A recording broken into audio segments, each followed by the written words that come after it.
Dunay gisulti si Jesus dinhi nga usahay murag insulto sa atong tawhanong kultura.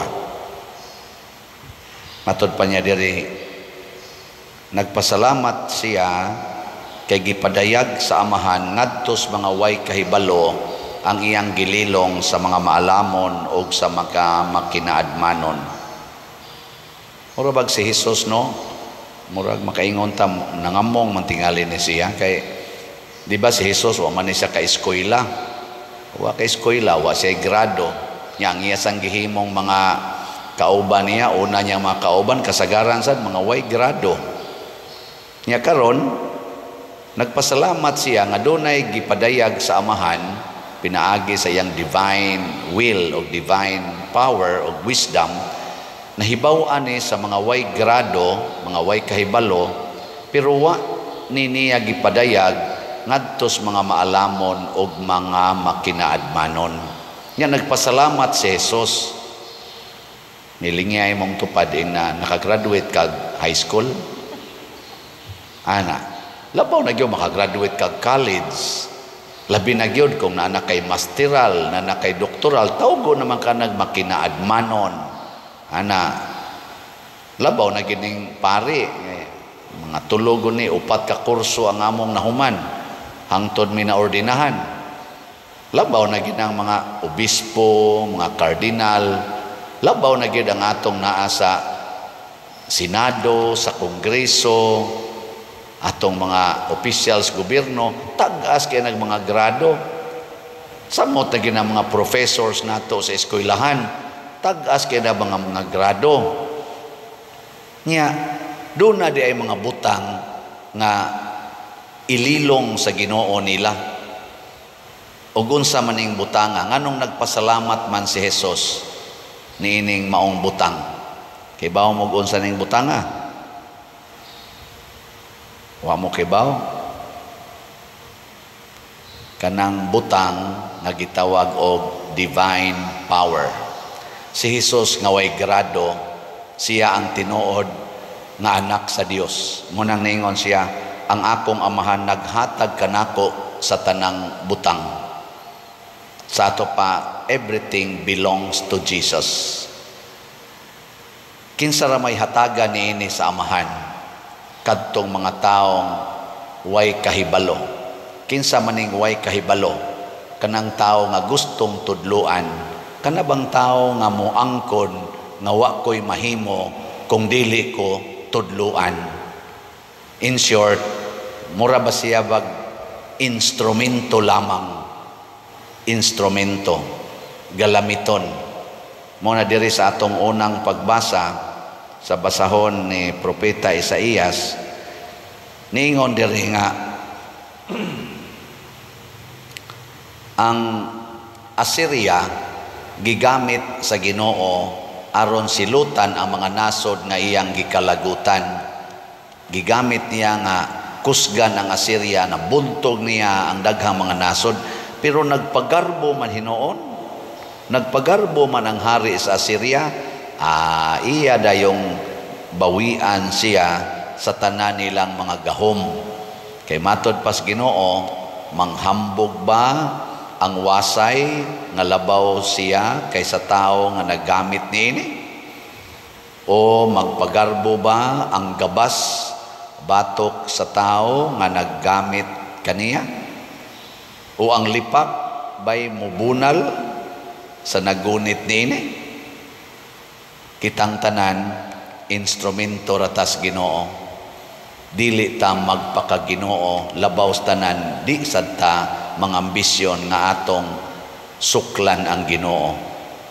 Ige, lingay mong tupad ing na martilyo ra ka, gabas ra ka, hait ka, pero di ka mudot o dili ka gamiton. Martilyo ka, makapadukdok kas lansang, pero wa jud kay mahimo kung dili ka gamiton. Wasay ka, makaputol kag dagkong kahoy, pero di jud ka kadot kung way mo gamit nimo. Ana.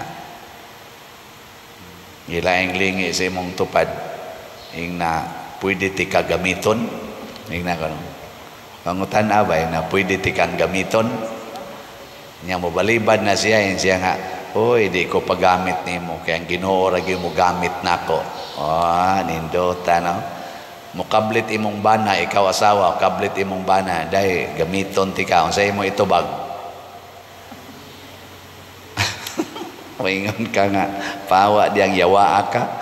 Ayaw, bana na nimo, instrumento mo nas Ginoo, pasabot, pagamit yung gana. Imong asawa, musugo nimo bana, or mugamit sa nimo, pagamit ka. Anak, pagpagamit mo sa inyong ginikanan, basta ang iyang gibuhat para sa kaayuhan sa inyong pamilya. Kay mga instrumento man as Ginoo, pras nako, gigamit ko sa Ginoo pagbaligyag slat. Unsa man na, nagpagamit ko sa inyong tanaw, nagpagamit parte na kong pagamit, tulo na ron katuig, sige kong baligyag slots. Nya unsa may resulta? Ang atong mga slots nakahatag og daghan kaayong kaayuhan sa simbahan, sa mga katawhan, o sa uban pang mga lugar. Mo na, congratulations ninyo sad nga nagpagamit. Nyag naamoy kwarta. Nya moingon ang Ginoo, gamiton ko na imong kwarta, ipalit nag slot, inyong ipagamit o dili? Oy, mga buangon kay mustanan. Ipagamit, palit dayog slot. Atong SBF dag, o pagyapon ko'y update karon, pero atong SBF dag tag 500 ra gid ni. Na kay 500 karon, ipagamit nas Ginoo. Ing kapader unya mahurot ni akong 500 si ko nighatag. Ayaw lagi kabalaka kay ang tanang butang naas Ginoo. Inig pagamit nimo nang imong 500, iya man nang ibalik nimo gatusan kapilo. Diwa na. 500 times 100, pila na may mobalik nimo? Kwentaha ko no. Hindi, mga pila naman na. 500 times 100, upat ka 0. Ana, 50,000. 50,000. Nyag naa karoy 16 slot challenge. 8,000 man ni atong 16 slot challenge sa SBF dag. Nyag naa kay 8,000, imo nang ipalit, bali 16 ka slots. Ibalik na nimo 100. Kaya ang tanang butang naamas Ginoo, ang tanang bahandi naaman niya, ibalik niya nimo. 8,000 times 100, pila naman na? Di kadako na, pila na? 800,000? Dako Nya punan pagid nimo Mother Mary's Healing and Deliverance. Pila man ang Mother Mary's Healing and Deliverance? 1,000. I-times dayog 100. Di, na. 100,000 ay mo balik nimo. Ito mo ana, dili. No. Mao ni, kay ni ak naman gud ta kasagaran o murag kita mo itag-iya. Mao lagi na ang iningon ang Ginoo, ayaw lagi pagpagarbo. Dili ikaw gabas ra ka. Dili ikaw mo gamit aron mudot sa kahoy. Kung dili gamiton rata. Unya ayaw ka balaka kay kung mahabol ka, siya ra say mubaid nimo. Nga kung doon na kay dipikto, siya ra say muayo nimo kay ang tanang butang anaas Ginoo. Ang mga maalamon, ang mga dagko grado, labi na gining dagko naggahom, kasagaran gyud kasagaran di na mapaubsanon. Muasyom na sila nga sila mo itag-iya sa mga butang nga ilang nahuptan. Sa gahom nga ilang gihuptan, sila na itag-iya. Mabitan ni naggubot na nirong atong kalibutan, naggubat, nag-away, apil na dinis atong nasod, dihas gobyerno o sa simbahan, away, managsilingan, away, managkauban sa pamilya, away. Kay ako lagi mo'y gamhanan, ako'y gamhanan, dili instrumento lamang. Sige, mga asawa, assignment ni ninyo, paggamit na mo sa inyong bana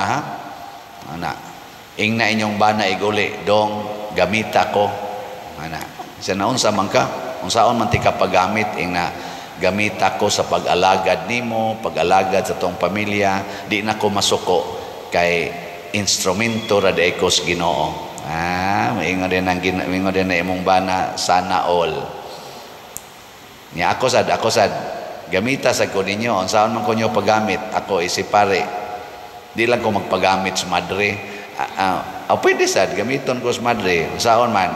Nabi ay mga madre nga moingon sad pader, i-announce ra diha pader nga na ami panginahanglan. Di ako dayong i-announce. Karon ang gigamit sa Ginoo nako kanig yung pagbaligyag slot aron mahumanig bayad ang ato mga bayronon dinis kumbinto o sa kapilinya. Ikaduhang paggamit sa Ginoo nako ang pagsulti unsay sala. Muna di jud ko mohonong pagsulti unsay sala. Dili pasabot nga ako way sala. Makasasala sad ko.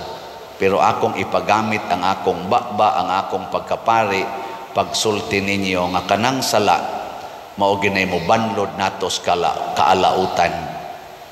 Kung magpadayon ta ang sala, naagyoy kadautan o kalaglagan sa atong kinabuhi. Gusto tang way pagantos, biyai ang sala. Kana ra gyud. Nabitay asawa nga naingon ako pader, nakasa ko sa akong bana.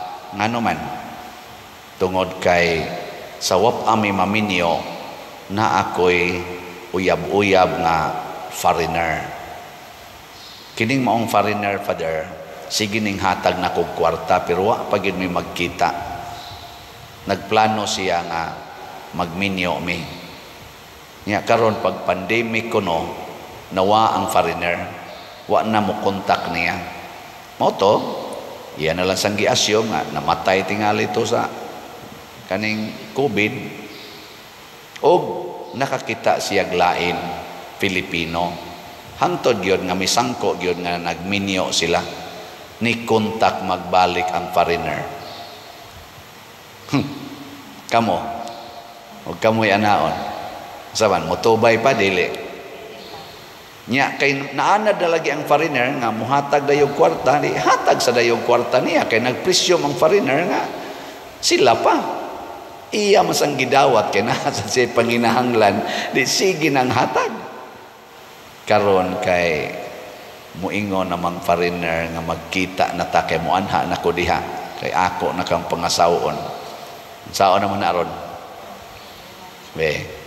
Og kamo anay natungnan unsa man o itong purti niyang problemaha. Wa naman siya mo tubag. Wa naman siya mo communicate.